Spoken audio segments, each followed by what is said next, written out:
Okay then, on to the ground section. Started recording. Ground section today will be more uncommon kits. I mean, we covered a lot of it last week already. Last month. Not last week. Realistically, with the teamwork, and but today we'll be going for, well, what would the tacticals do in a situation with the more uncommon kits? If you can't build a base, what do you do? Well, if you open the lithium store, for example, and go to tactical kits, you'll see the full range of, well, I say full, somewhat limited range of 6 kits you could choose as a tactical. Now, Operative and Fire Team we covered last month as the most common ones people will use. But what about the ones that they don't use as often? Now, I would classify probably Squad Leader, and Squad Leader definitely a more uncommon one, and maybe Security Protocol as the other one, as the two that you won't see as often. And can I add just one thing before you continue? Don't ever, in PvP, don't ever use close combat specialists, it's useless as hell. Oh, we'll get to that. We'll get to that probably next month. Probably get to that next month at some point, but it's all relative anyway. And Squad Leader and Security Protocol, both of them are primarily support for your team. And if you look over Squad Leader, it has Rally Cry, Overwatch, Smoke Grenade, and Photon Grenade. Now, all of those have some kind of AoE team buff or debuff towards the enemy, or some kind of damage. Now, you've got Rally Cry and Overwatch, which are both effectively team buffs. Overwatch being the resist, and Rally Cry being the entire team. So the entire team given a damage bonus, which is really handy, by the way. And the grenades being basically one saying, well, I'm going to throw myself at you, and then I'm going to destroy you in any way I can. Smoke Grenade somewhat less so, but Photon Grenade will bounce everybody in every single direction. So both of them can be useful in a similar situation. Now, Security Protocol's a little bit different to that kit. It has Overwatch as well, but it has the Suppression Fire from the Fire Team, the Stun Grenade, and the Draw Fire. Now, the Draw Fire is probably the most significant thing out of all of those 4 powers on Security Protocol. Can anyone tell me why? It protects your fellow players. In what way? I haven't seen it in ages, so I don't know. Well, yeah, you don't introduce these either. So you have to be prepared for it. What Draw Fire does is, saying on there, it says self-threat generation of Fake Expose for a damage debuff. Fake Expose is exactly that. It will put the reticule for an expose icon on you. So an enemy looking at you will think, oh, he's exposed, maybe I can use a sniper rifle to vaporize him. Except that you're not actually exposed. It's exactly what it says on the tin. It's fake. You're designed to draw fire away from the enemy. Hence the power name. So now, in other words, it makes you a tank. Yeah, and that would therefore mean it's rather logical to put extra resistance rating on it, hence the buff, and threat generation for PvE. It's not useful in PvP, but yeah. Draw Fire can be useful for drawing away from more important targets, but those important targets may be somewhat overshadowing you in terms, and there's only so much you can do with sort of Security Protocol in certain situations. Suppression Fire can be good, because all you need is one hit with that ability active, and they would just like slow almost to a full stop, and the ground's the ground, and they're like, wow, I can't move anywhere. Oh yeah, Suppression Fire debuff. That is one powerful ability. What I used to do when I used to use Fire Team kit is I would get out my sniper rifle, and if they're within the 30 meter range, I would pop Suppression Fire and use the primary attack to hit one target from each of the team if they were in range that I could see. Now, why would I do that?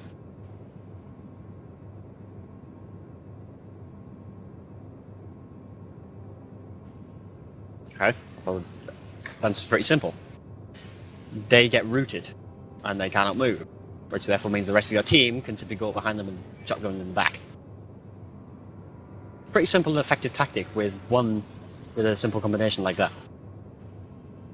Overwatch again we've already covered, and stun grenades. It's the same as smoke and photon grenade. It's just a different type of grenade, except it's a blinding grenade, and it will blind the enemy from whatever's happening. It could be a bit of a distraction and a bit of a nuisance in certain situations. A bit disorientating, but not too much of a hassle if you're able to either avoid it or get through it quickly and you react fast enough. Now, both of these are squad supports, so that means that you will not usually be as upfront as you usually would be with operative or fire team, which means you will probably be about mid to long range away from the battle. You won't be at short range shooting everything in your path. You will, like I say, you'll be at mid to long range with your abilities, firing them off, throwing grenades, and allowing your team to do their stuff as well. Now, I'm going to ask you a question. You have a team. You have a team of 5 against another team of 5. You have 1 engineer and 1 science on your team, and you have 3 tactical. Those 3 tacticals either have security protocol and a squad leader. Is that a good idea?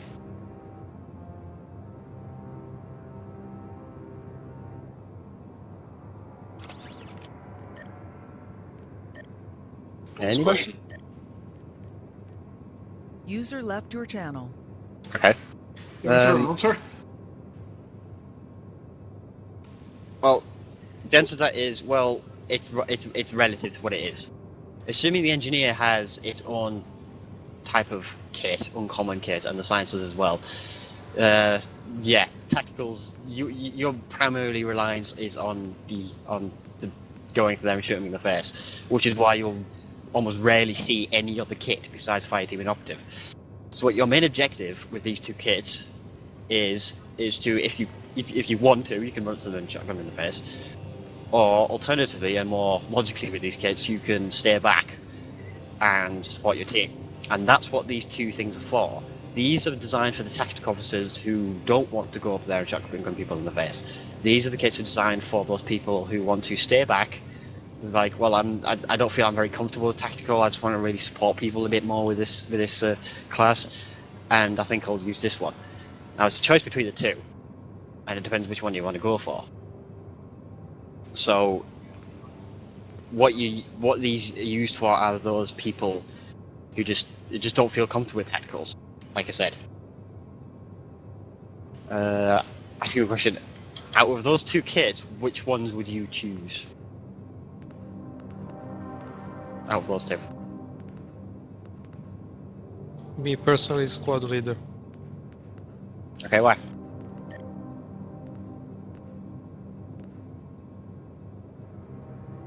Because I'm not mainly for support. In my opinion, security protocol is more powerful than the squad leader is more powerful than security protocol, which is mainly a support kit. Why? Because of the powers you have at your disposal. Overwatch and Rally Cry. I think it's if you want to be offensively, it's more useful than pressing fire and draw fire, which is, as you said, defensive one.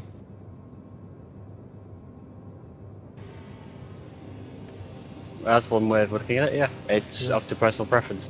Yeah. Anybody else have a personal preference out of those 2? I kind of like the one with the rally cry. Yeah, that's the squad leader. Yeah, the squad leader. Yeah. Thanks, I couldn't think of the word. I like it because just for the rally cry, it's kind of that. Oh, my hypos are still on recharge. I need to heal real quick, and it works as that kind of that oh shit button. Yeah, as Rally Cry is both as offensive and defensive purposes. It's a good ability, isn't it? Yep. Yep. It has extra crit chance and severity for the team. It has, well, a rather minor increase to hit points and provides a decent amount of resistance. And even has a chance to expose targets as well.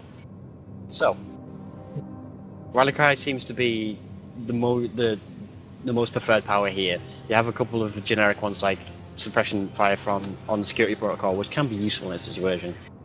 But judging by the reaction, just for Rally Cry, people will pick squad leader. But don't just because of that ability, don't roll out squad protocol completely. You still have Security suppression fire. protocol. Yeah, you still have draw fire. You still have suppression fire. You still have the Overwatch from squad leader as well. Yeah, but And you have a grenade.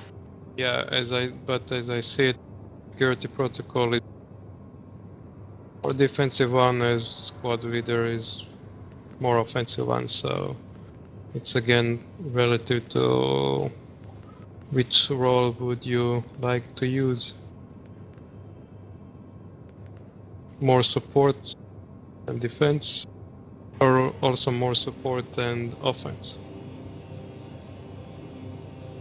Yeah, well, you have 2 grenades on squad leader, and you're running User one joined on your security channel. protocol, and it's relative to what those grenades are. You got photon and smoke on squad leader. Smoke will do exactly that. It will smoke them. To be honest, the radius isn't very good at all. It's not really a decent grenade if there was that kind of a thing. Yeah. Photon grenade is one of the better ones because it actually does damage and knocks people over. And the stun grenade is decent simply because it blinds them, disorientates them for a couple of seconds.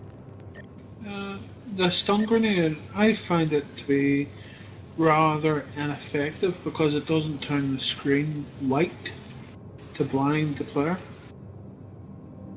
Actually, it's immensely useful because it's the only AoE stun in the game that doesn't break on damage. But when it virtually does nothing for a player in PvP, it's useless. Actually, it doesn't do for you personally, but as we said, security protocol with more defensive support kit. You with stun grenade, you create opportunity for your teammate to kill the target when it's stunned. But the target is another human player. Remember, it's AoE, so as we are playing, let's say in Shantytown, we'll all agree to you throw a stun grenade. They're all stunned, just murder them, and that's it. In those kind of situations, it could be very useful. But from those 2, security protocol and squad leader, I would always choose squad leader because more offensive is my preference. Yeah, I just got by throwing by a stun grenade and my screen went white there. And don't Never forget, happens to stun me. grenade also increases your damage powers as well. So you got strike taping target optics, which can increase your damage a little bit. And of course it is a 50% shield penetration. Yeah, and if So you use it properly, So it would can be ignore very useful. half your shields, ignore half the enemy shields. And if you scale it up a little bit more, then it does an actual decent amount of damage over a radius. Okay. That's just a perk of security protocol, and I think the main, and like I said, I think the main one everyone likes to go for is Rally Cry simply because of its ability. It's probably the most versatile power of the 2 kits. It has offensive and defensive purposes as well. So, any questions on that so far? No.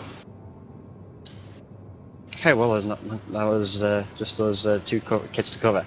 Now, in relation to a tactical battle, I already mentioned that you would traditionally stay back. Now, rally cries would traditionally be a good idea. They're not really as useful for a heal, but they can be useful for multiple heals for your entire team. But they're more useful for the resistance and the extra damage people can do. That's particularly useful on sciences and engineers with a seemingly lack of DPS in comparison. So Rally Cry can easily boost your entire team if they seemingly lack it, your DPS. Overwatch is the same thing with resistance. You can easily pop that anytime within a team radius as well. Make sure you're together in both situations, I'd suggest as well, which traditionally you probably will be 90% of the time based on your play style of this particular kit. So what you'll need to do is stick close to your teammates, make sure everyone is together, which realistically you should be doing anyway, but in this it's particularly more important simply because of the limited abilities you have on this in comparison to the high damage abilities you have on other kits like Fireteam and Operative. Yeah. So again, you want to utilize your abilities, your AoEs in groups, whether they be allies or enemies. So if you have a team buff AoE, you'll want to be near your teammates, which means sticking close to them most of the time because you'll be rotating them. And of course you want to throw your grenades out with a bunch of enemies, at least 2 or 3 enemies simultaneously together as well, to have maximum effect. So don't just use those abilities on one particular target, which I suppose is where the disadvantage of suppression fire is, unless you can quickly cycle between targets. Also, if you're already in a group, never leave it alone. You're dead meat in most cases. It also means if you're not the main damage, then traditionally either an engineer with the mine kit, the enemy rotation kit, or a physicist or debuff damage spec'd science character will traditionally do the damage. They probably won't do as much damage as you, but they will have a better effect of it because they're further away, simply because of what their abilities are. They either stay on the ground or they can launch them from a distance, or both.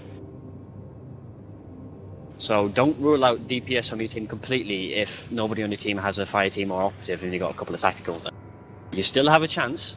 It's a matter of countering what your enemy team has on them as well. And if you find yourself at a disadvantage, try and work around that as best you can.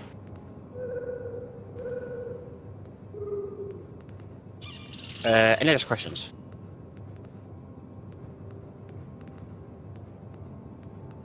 Okay, I think that pretty much covers it for ground. Those couple of kits. What about other ones like what is it? The one I put on. Grenade and cross combat. Yeah, we'll cover that We'll cover those next time. Yeah, we'll cover those next month. Okay.